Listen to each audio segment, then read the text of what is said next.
From the heart of Dubai, where tomorrow is being built today, to the world. Welcome to the CTO Show with Mehmet. Here, we redefine technology and reimagine possibilities. With Mehmet, delve into the riveting realms of AI, cybersecurity, and digital technology. Experience the thrilling highs and lows of startups. Immerse yourself in the spirit of entrepreneurship and witness the future of business innovation being written in real time. Now, without further ado, let's tune in and explore the future. Hello and welcome back to a new episode of the CTO Show with Mehmet. Today, I'm very pleased to have with me, joining me live, Bob. Bob, thank you very much for being on the show. The way I love to do it, I keep it to my guests to introduce themselves. So please tell us more about yourself and your work. Well, Mehmet, thank you for having me. I appreciate being on. So my name is Bob Lamendola. I'm the Senior Vice President of Technology for Ricoh North America. My background is in corporate IT. My first half of my career was spent in corporate IT. Second half spent as an IT services managed service provider. So I always tell people I had the benefit of being a consumer of technology and then being a buyer or a seller of technology. So it's always given me a unique perspective on both sides of being a provider as well as being a consumer. In my current role, I've been in the current role I'm in is really two parts of it. It's infrastructure, IT infrastructure, applications, and security, sort of the internal responsibilities for Ricoh North America. But I also have a R&D, a technology R&D part of my job where I'm building new services for our customers, annuity-based, excellent service mentality. So I have a wonderful team that works very well together, and really bringing the external, internal world together is where I've been focused to make sure that we actually, when we sell those services, we can deliver them successfully and most importantly, safely. That's great. Now, as someone who's also, come from the same domain, I would say, I always ask my peers, like, what drove you to this side? And, why did you choose to be? Because, when we talk about the thing that we do, it's not easy, it's challenging. So what attracted you to that, Bob? Sure. So being in IT for such a long time, and learning through experience, what threats can exist, and having many experiences through my career, both as internal corporate IT, but also delivering services where you have responsibility for customers' infrastructure and their data. You gain a huge appreciation, particularly through real scares that challenge you. And it puts you in a position where you gain a very real world understanding of the responsibility to protect assets, data, and companies. So that is really where I come from. I come from, I don't want to call it fear because that makes it sound so negative. It's not that place. It's really a respect for the threats that are available, and they could be very small. Like sometimes they could be the most mundane things that create the biggest problems, but you gain respect for managing and what's required to manage large, complex infrastructure. And in today's world, where it's so hybrid, where it's so intertwined, where the boundaries of your organization extend far beyond the walls of the building you sit in, it becomes an immense challenge for companies of all sizes to really meet that challenge. So I find it to be a challenge. It was through scare and frightened kind of experiences where, like, what was going on and how do we let this happen, to gaining respect for proactive and prospective planning for security. And then understanding that it's a never ending cycle. You always need to be on your guard. 100%. But if I want to, I'm asking this because people think that this is something very new. Of course, things are evolving, but if you want to compare the amount of threats out there, the amount of things that we needed to think about before, let's say, because I'm also like old in this. But just to give the audience an idea how things are evolving and how they are evolving, and why do you think also like this is something becoming bigger and bigger over time? Well, it started from people just being inquisitive. People were trying to challenge. I can do this. I wanted to challenge getting through security, and almost became like a little bit of a technology challenge. Then people realized they can make money, and there's ways to actually monetize being a threat actor or monetize and using ransom as a way to gain money. And then you get digital currency that made even the transactions associated with capturing money and people paying ransoms. It became big business, and it is big business at the end of the day. Now, of course, you get nation state threat actors that are after sort of information to use for whatever political gains they may have. But that is, I would say, that's just one aspect. The bigger aspect is because it's become big business. And that really exploded, I think, the opportunities and the people that get interested in this to use that as a competitive advantage, to use it as a way to extract money from organizations, to use it as a threat. I think that's really where it started to change and become something that's just an everyday, 24/7, always on situation. Now, the question that immediately comes to mind, Bob, is we've been, we've been investing very heavily and these things keeps happening. Why? People, Matt, at the end of the day, so most threats and most challenges, most exposures come from people. And it's not people doing things purposely, although there's an element of that too. There's people that specifically get coerced into creating opportunity. So really, at the end of the day, the weakest link in the chain, you could put a lot of technology in place. You could have all the business policies and procedures in the world kind of adhere to what our right principles and good principles have. But at the end of the day, people still tend to be the weakest link. So the focus always has to be on people. How do you raise awareness? How do you accentuate the sensitivities? How do you bring people to the brink of understanding, not just in their personal life, equally important, but in their professional life, they have a responsibility. So I always look at the people aspect of it as being the most important thing to protect. And you have to constantly be there. You have to constantly remind people there's new and challenging ways. AI is changing sort of the matrix, so to speak. It's creating a whole host of new and interesting challenges for people to recognize when I'm being attacked or not. So it's the people part of it. Of course, you need all three. You need people, process, technology. All three need to be in harmony. But I always look at people as the thing that really which have to focus the most attention on. That's great. And I have like 2 follow-up questions which are related, if you don't mind, Bob. So the first one, we talk about people. So when we say people, is it like, are we not educating, the end user, enough? Or is it, do you think, it's just, it's a human nature that we do always mistake? Like, where do you think, we can put more effort to, at least I know like we cannot eliminate it 100%, but at least make it better. Yeah. So I think there's enough education. You can always do more. There's what, like, when is enough? Almost never is enough. So there's more education we can do. Where we go, we overeducate in some ways. So sometimes it comes a little white noise. You got to be very careful. But really where the awareness comes in is you have to have specific use cases.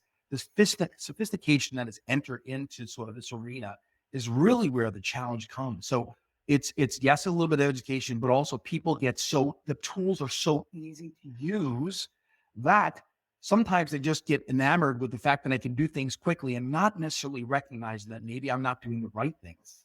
So it's not just do quick. Am I doing the right things in the right way? So it is definitely a little bit of an education, but I'd say we educate and put them out. But I think really comes down to the education has to be very specific awareness. And I think you have to make users understand that there are different ways in which you can be attacked. And it's a not easy sort of cycle. It always becomes a challenge. Whatever you taught last quarter, you got to look at what news out there and remind them it's a different way. And that's the hardest part. So I think it's a human challenge. I don't want to say it's necessarily an education. I think it's a human challenge. Some people have this, I'm a tinkerer. I like to try things. I like to do things, and ramifications sort of all deal with that secondarily. And you really have to sort of look at those folks, embrace them in the right way, not stunt the creativity and the innovation and the curiosity, but understand, make sure there's respect for it. And that's the hard part. I think that's the balance, striking the right balance between the two. Yeah. And this is related to the second question. Do you think that people, and even sometimes mainly small organizations, they underestimate, the threat or the risks?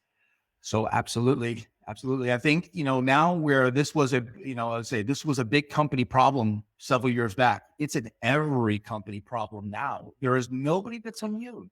And SMBs, mid-market, even customers, some customers in the mid-market, and we because our IT services really lean into mid-market and SMB, you get to see a lot. And when you start to simple things, you want to improve their password policy, which should be 101. You get pushback from people like, I don't want to put a 12-character password in and I'm looking, sometimes people say that, you shake your head. I'm like, okay, there's a problem here. It's a cultural problem. So yes, I do think you get a wide breadth of that. I do think big company problems really are every company problems. I think it's a cultural thing. Companies, it has to come from the top. The company has to have a culture that we are stewards of the data we're responsible for. And if it doesn't come from there, you're going to really be fighting a tough battle. Yeah, that's true. And this is also, I believe, there is a little bit something on us, the professionals in the field to keep educating. And I know, and this is what I want to ask you just out of curiosity, because one of my guests told me because also as end user, as me as customer, right? So I'm sitting, behind my desk and I'm bombarded with information and I'm bombarded with multiple people trying to tell me, hey, if you just have this one more tool, you're fine. Right? So Bob, you have the experience, and you just mentioned that the landscape have changed. So let's just take one step back and let's say I'm a CISO or I'm maybe an IT director, infrastructure manager, and I'm trying to make things better. So where should I start and how I can eliminate the noise and get the buy-in? Because at the end of the day, it's money that gonna talk. So what do you advise here? So, the technology leader of the past is a different character. It's a different personality. You need to be a unifier. You need to be a collaborator. You need to spend the time to work with different people to have them understand. If you come in with a hammer, all you're going to get is resistance. So you need to find a way to invite those folks in and help them understand and help build the strategy, make it their strategy. In the past, because I've lived through this in many ways, we would just come in hard. This were the rules. You couldn't break the rules. And, in a company of the particularly large, even a mid-sized company, they say, yeah, but I know better than them. I can do it myself and I can do it fast. And if you don't understand that is a natural human reaction to influence, and you don't embrace those people and bring them in and help them understand, now that takes a lot of time and patience. So it's a different way. Your personality, your charisma, your ability to work with people have to be part of the equation, because if you don't do that, you're always going to open the door for someone to go and break the rule, or someone's going to go and extend what you mean by I can't do, or look at doing so. Yes, I hear what you're saying, but I need this to do my job better. So you have to embrace the leadership teams. You have to embrace the people on the line, and you have to really work at it. That is enormously challenging because it takes a different mindset, and you have to take a deep breath and recognize everything you hear, you're not going to like, but don't fight it. Learn from it. Is the only thing I can sort of give as advice. Yeah, great advice. Now, you mentioned a little bit, Bob, about it's not only what is in our building. So now we have cloud workloads, we have remote work, which became, almost the standard. Like, of course, still hybrid model is one option. Yeah. But majority of the companies, across the globe, they understood that hybrid is here to stay. And when we say hybrid, of course, we need to rely on more services. We need to rely on more technologies which are not under our direct control. So how do you think this is, first, a direct challenge for companies because they're going to be relying on other services? And assuming that, yeah, we have to accept it, how we can enhance our security postures when it comes to cloud? Sure. And this is a reality. This is an everyday reality too, as well, because even the most secure companies that we've seen so many things come in the news, the best SaaS companies still wind up getting attacked as well. And they become an extension of you. So a few ways to look at this. Number one, your procurement processes really need to evaluate companies, and security assessments and understanding what your requirements are and having your vendors certified to certain levels. It sounds very mundane and sort of like very pedestrian, but it's an absolute requirement. You have to make sure your contracts, your vetting security, the vendors are responsible. They have a response capability. There's an understanding of liabilities. And again, it sounds so boring to say that, but it's so super important that you bring on vendors that share those values. And there's some contractual requirements for that. That's step one. Step two, you must treat identity management and the extended world with the highest reverence. And what I mean by that, as you extend out shared authentication or identity management capabilities, it must extend into those cloud partners. So you must spend a good amount of time understanding how to bridge together your identity management infrastructure and those third-party vendors. And that when changes are made, they propagate immediately. The biggest gap you find in cloud services is an employee leaves an organization, but they don't have it extended out to their cloud partners or SaaS partners. And you still have authenticated capabilities at those third parties with great exposure. So that extended view of identity management and identity and overall how you build that structure is super important. And of course, it has multi-factor to a very high degree, and that you embrace that as a core principle. If that's a very technology-oriented point of view, but you must do that. If that is not part of sort of the ecosystem you're building, your cloud architecture, you're sort of creating exposure. And the third thing you mentioned is hybrid work. Now, we've had hybrid work even before the pandemic. Pandemic just put it on supercharge. It just meant everybody was doing it. Okay, we have more capacity issues, quite frankly, than anything else. But it did expose a few things that we had to take care of, things that you just sort of say when you have a small percentage of remote workers, it was kind of something that was important, but you kind of got to. Now with the extent of that hybrid workforce that gets created, everything that's an edge device is important. Everything. Printers, of all things. Anything with an IP address that's connected to your VPN is a problem, is a concern. So you must look and have the ability to not just touch all the edge devices, your remote connectivity, but also monitor those. That has really been a sort of a realization, I think, that everyone's gone through in this pandemic. And now it's a forever thing. It will forever be something you're responsible for. So the vulnerability management programs that you have, that actually good inventory of what's connected to your network, have quickly be able to identify those things and react, even in the hybrid world, is super important. You must be able to take focus on it. Right. And, just a reminder, or let's say disclaimer for people, because they think, okay, now we migrated to the cloud, security of the data is not our problem anymore, which is not true, right? So because, even the big hyperscalers, they would tell you, Right. we're just providing you the infrastructure, the data is yours, and it's your responsibility to secure that. Yeah. So just as a reminder for everyone who's listening or maybe watching us, that you need to put this onto a priority, which, spot on what you mentioned, Bob, around that. Now, if I want to, advise, and I'm asking you this question, so a leader, where they should focus their strategies. We talked about a bit the people, we talked about the technology, we talked about some other stuff. But if I want to make a priority, where do we start? Yep. So it's the same three dimensions. It's people, process, technology. But let's talk about technology first, right? Mm-hmm. Best defense is a good offense. So what I mean by that is you really need to focus from the inside out. You got to protect your edge devices, go to your network layer, go to your identity management, go to your third-party providers, and have a vulnerability management program over the entire structure. If you don't look at that, if you think one point solution is going to be the answer to everything you need, you're missing the boat. You have to have defense in-depth methodology. You must have a layered approach, and the vendors you choose must work together.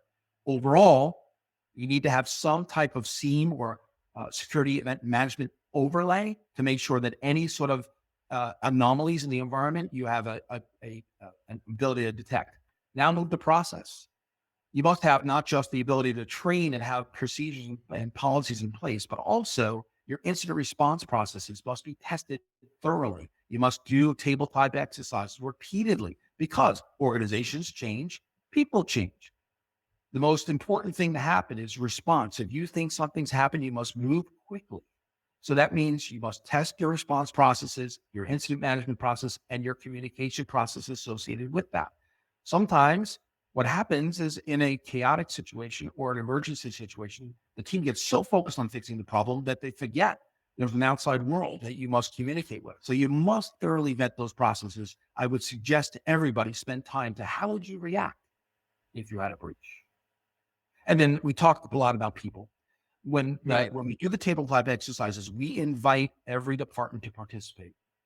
We ask them to participate. We do it really tight. We only make it an hour to 2 hour kind of session. We do it very, very streamlined, but we ask them to simulate. Then we throw curveballs at them. I'm going to say the communication person is going to be on vacation. So I privately go back and said, don't be on the call. See how the team is going to react. And I try to do that in such a way to create chaos, a little disruption. And the reason why we do this, I want to see, do they have the wherewithal to figure out who's then going to do it? What are we going to do? How are we going to escalate? Because the norm is not the norm. The norm is what you build. And then you have to adjust for the abnorm. So those are really, if you're going to start, you have to start with technology, make sure you have a good framework, understanding where your gaps are. Go into the process, make sure you have good business processes, good incident management process, and good training programs. And then go to the people. Will the teams react accordingly to situations that occur? If you can do those three things, and it's always an evolving situation, you're really setting yourself up for the best success. It's not a matter of, this is sad to say, it's not a matter of if it will happen to you. It's a matter of when it will happen to you. Right. Nobody's immune. That's just the reality of the world we live in today. Yeah. And again, thank you for mentioning this, Bob, because again, back to the point that, it's just the big guys who might be affected. It's not the case. And especially because, I focus in my show on startups and even like small, medium and businesses. And then guys, you are in more danger because probably, the bad actors will know or will try to think this way. Okay, they don't have enough budget, so probably they are easier targets for me. And you have IPs, you have intellectual properties, like anything that you have, sensitive data, like it might be just the list of your customers, and that's enough, right? So, and they will tell you, hey, if you don't pay the ransom, we're gonna like put the data on a dark website or whatever. Now, because we mentioned and you touched base on in the beginning on the cryptos and how this allowed ransomware to become like more widespread across these bad actors. But other than this, and we just mentioned also the governance, but I want to hear from you from what you are seeing, Bob, what are like the other business challenges when it comes to cybersecurity, like especially when it's something related to the industry itself, like where do you see it more fragile, I would say?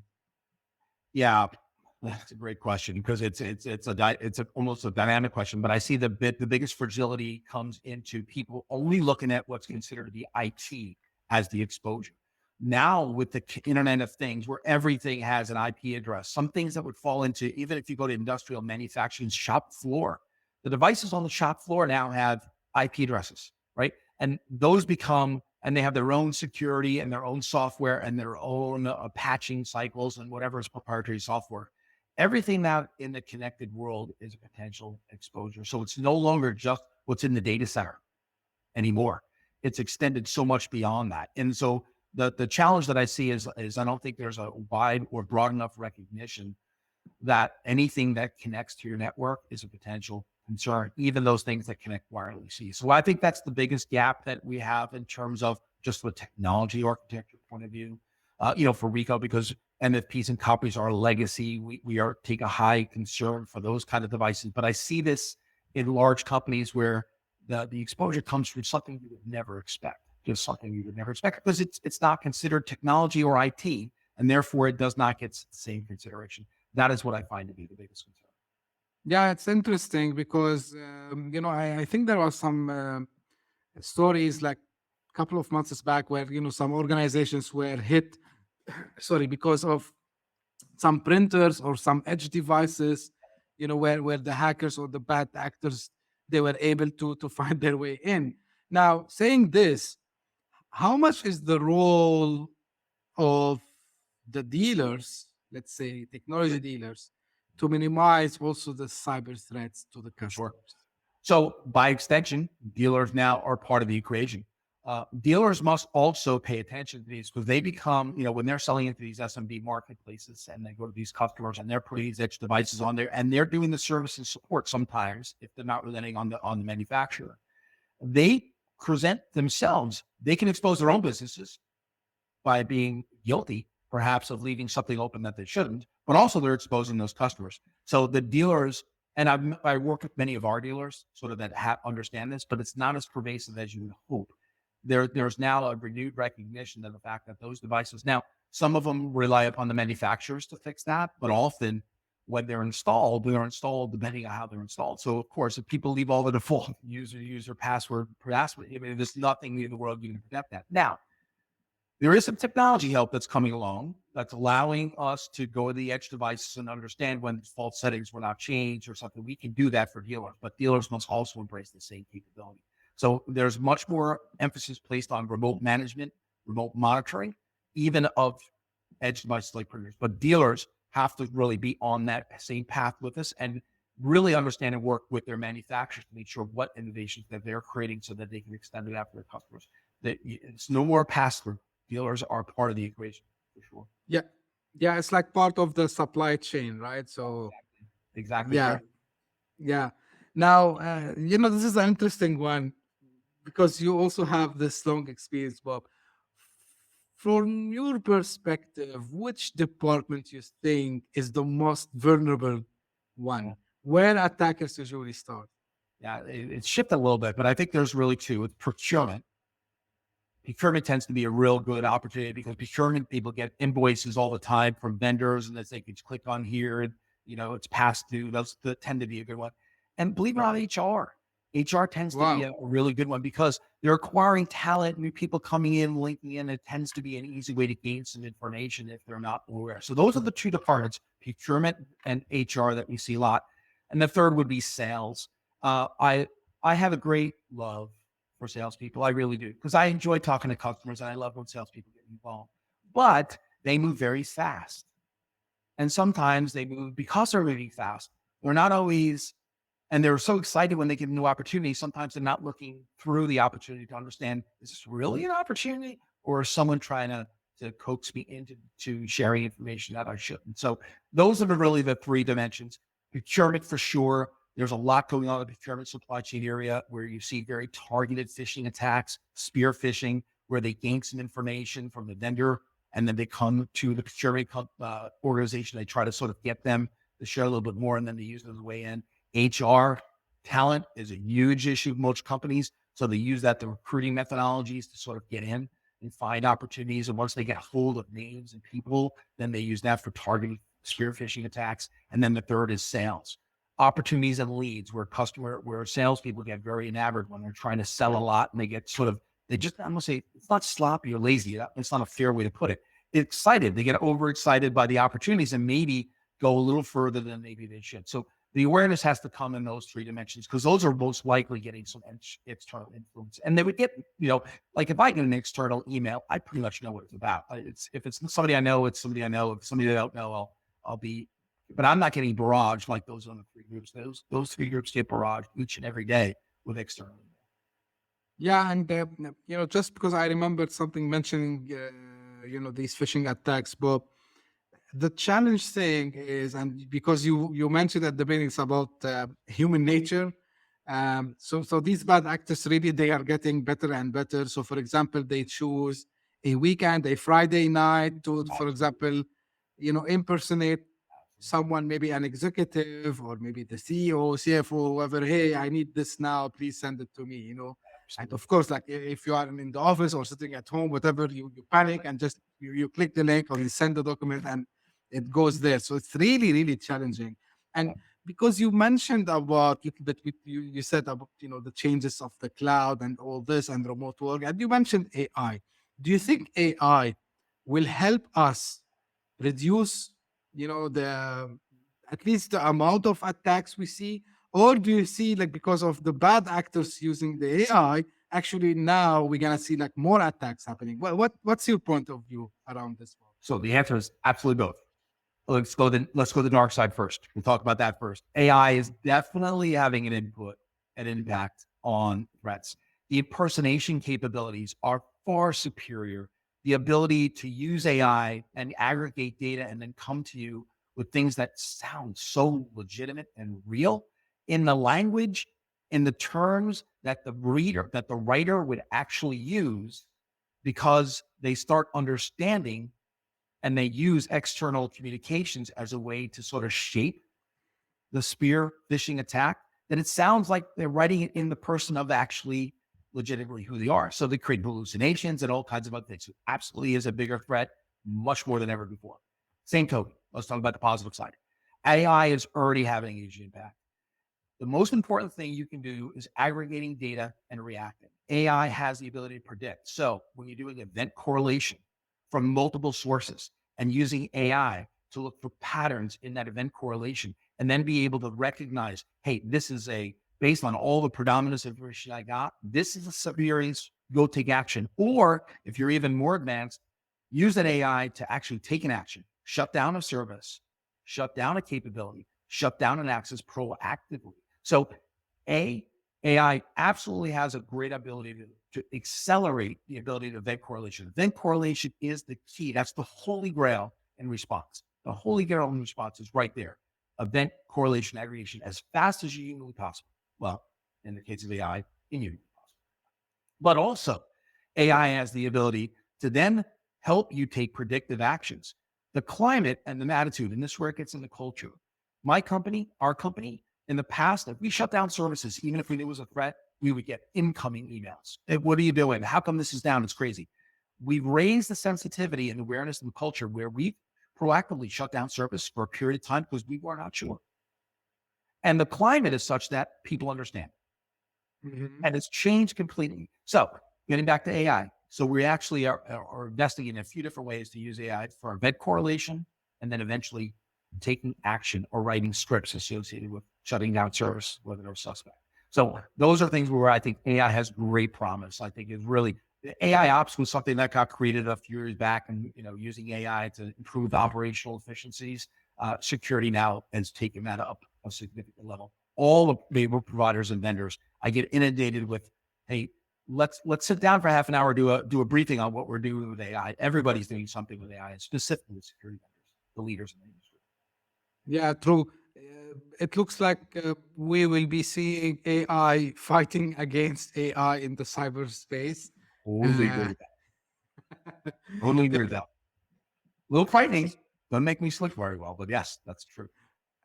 In one side, the good thing on one side, of course, it's not good in the sense of good, but I mean, at least us, people who work, especially in maybe,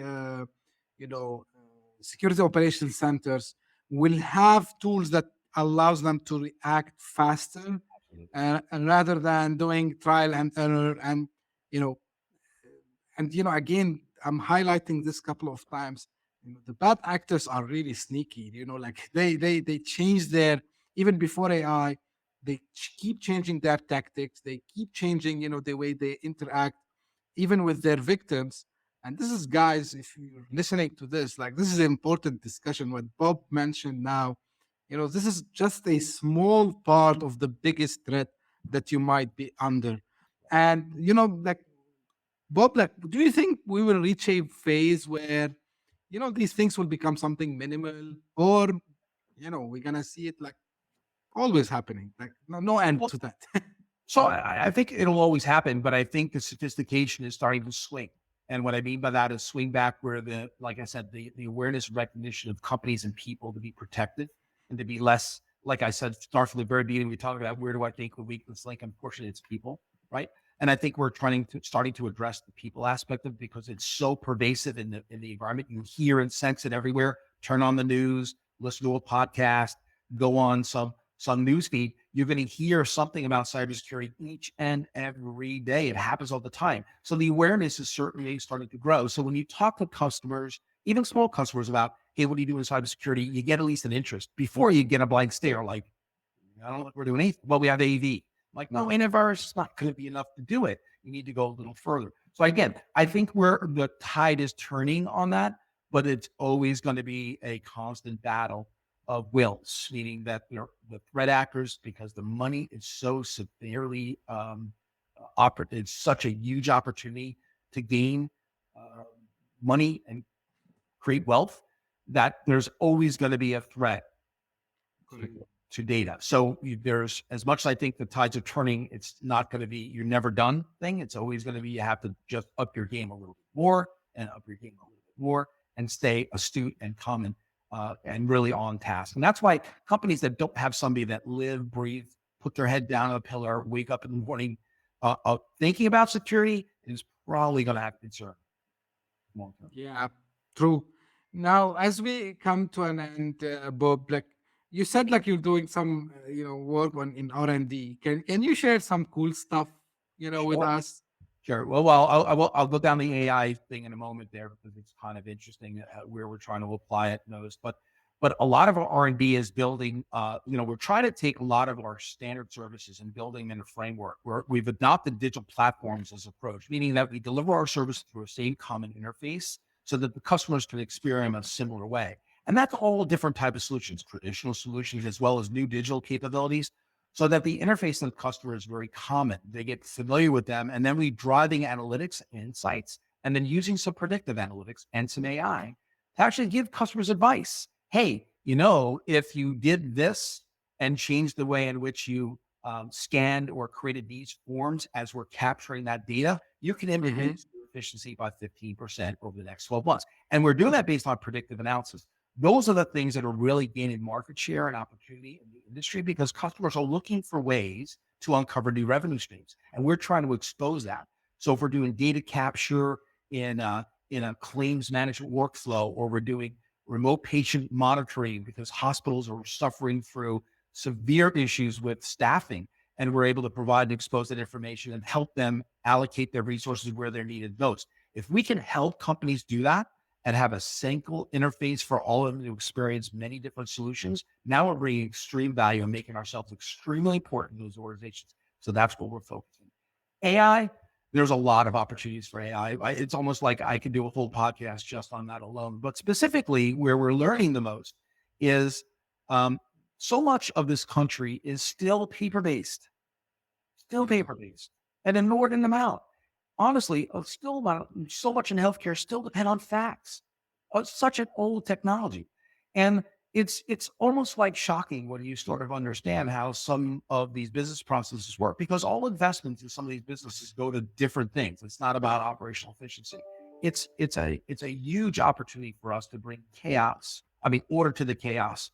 That's why our slogan is we love too much information. We literally love it. Everyone says they have too much information. I want to go in there. I want to talk to them. We have a way to organize that. We have a way to manage that. We have a way to bring value out of that, because there's technology, specifically AI, with data capture capabilities and applying that, learning from what it did last time to do it better the next time, where it's sort of an easy adopter. So that's the exciting part. I love that part of R&D.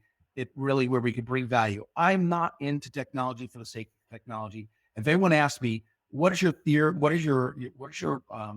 believe in? What is your belief in technology? I said, if we're not innovating around customer requirements, if we're not innovating with our customers, we are wasting our time.